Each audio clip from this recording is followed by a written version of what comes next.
The medications you prescribe may be doing far more than treating symptoms. Growing research shows that many drugs can leave long-lasting fingerprints on the gut microbiome, reshaping microbial ecosystems in ways that may persist for years. Researchers at Stanford University recently examined how hundreds of commonly used medications interact with gut microbes. In laboratory studies covering nearly 700 drugs, they found that about 140 had significant effects on microbial growth. These effects were seen across many drug categories, including benzodiazepines and even topical antifungals. One key takeaway from this research is that a drug's class does not reliably predict its impact on the gut.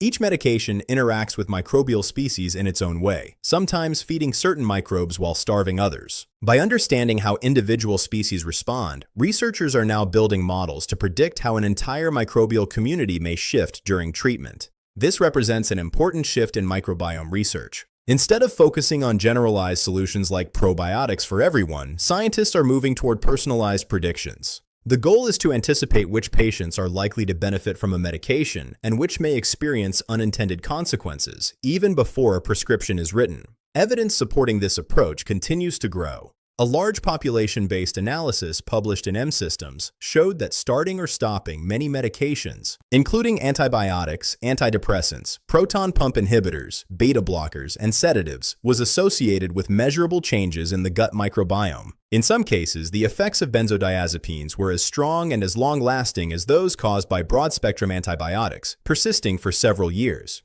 The researchers also explored whether these microbiome disruptions could be reversed. In many cases, microbial balance could be restored using laboratory equivalents of fecal microbiota transplantation. However, this was not always possible. Certain antibiotics, such as levofloxacin, caused changes that resisted restoration. This occurred when a pathogenic organism took over the microbial ecosystem, locking it into a new and stable state that prevented recovery. Diet also plays a critical role in whether the microbiome can rebound. Another study demonstrated that after antibiotic exposure, a high-fat, low-fiber diet significantly impaired microbial recovery.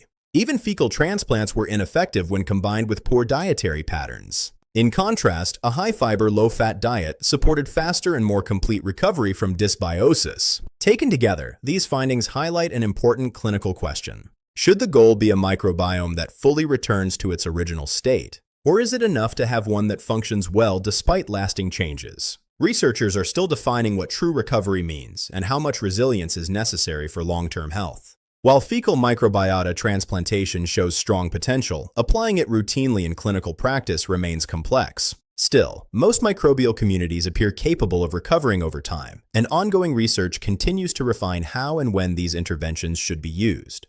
For clinicians, the message is becoming clear. Medications do not act in isolation. Their effects extend beyond target organs and into the microbial ecosystems that influence immunity, metabolism, and overall health. Understanding these interactions may soon become an essential part of precision medicine. For more science-based health content, follow HealTalk.org.